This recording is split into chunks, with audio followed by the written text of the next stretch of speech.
मोदी को धमक देले राकेश टिकायत बांग्लादेश भली करदेबु सरकारंकर अवस्था।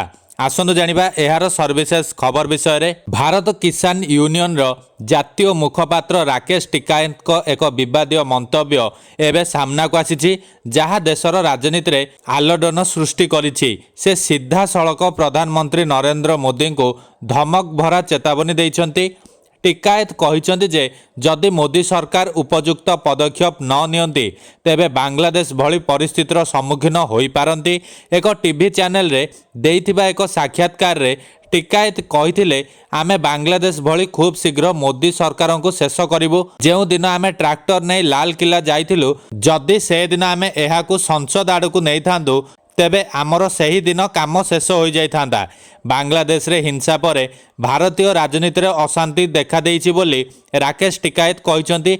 बांग्लादेश रो परिस्थिति संपर्क रे से कहिसंती 15 वर्ष धरी बांग्लादेश रे केवल जड़े व्यक्ति क्षमतार थिले एवं विरोधी दलंक नेता माने जेल रे थिले। भारत रे मध्य समान घटना घटुची। राजनेता को जेल रे रखा जाउची। जे कोनोसी समय रे जनसाधारणंकर क्रोध नियार रूप नहीं पारे।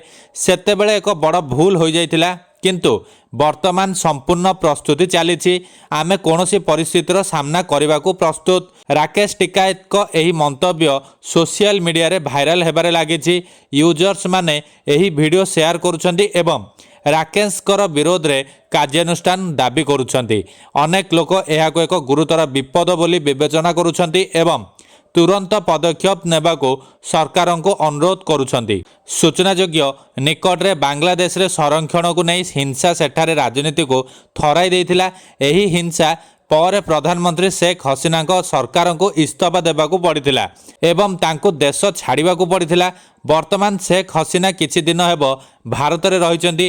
राकेश कर एही मंतव्य देशर परिस्थिति को नहीं एक गुरुत्वपूर्ण चिंतार कारण होइछि। तांको द्वारा दिया जाइथिबा मंतव्य रे बांग्लादेश रो परिस्थिति को सूचित करा जाइछि एवं देश रे उत्तेजना सृष्टि करबा विषय रे आलोचना होइछि जहां अनेकों को चिंतारे पकाउछि। राकेश को मंतव्य परे अनेक राजनैतिक तथा सामाजिक विश्लेषक एहाको एक उत्तेजनामूलक मंतव्य भावे विवेचना करुछन्ति। सेमाने कहिछन्ति एभली मंतव्य जोगु देशर सामाजिक स्थिति उपरे प्रभाव पड़िबा सह देश रे अस्थिरता मध्य सृष्टि करिवार आशंका रहिछि।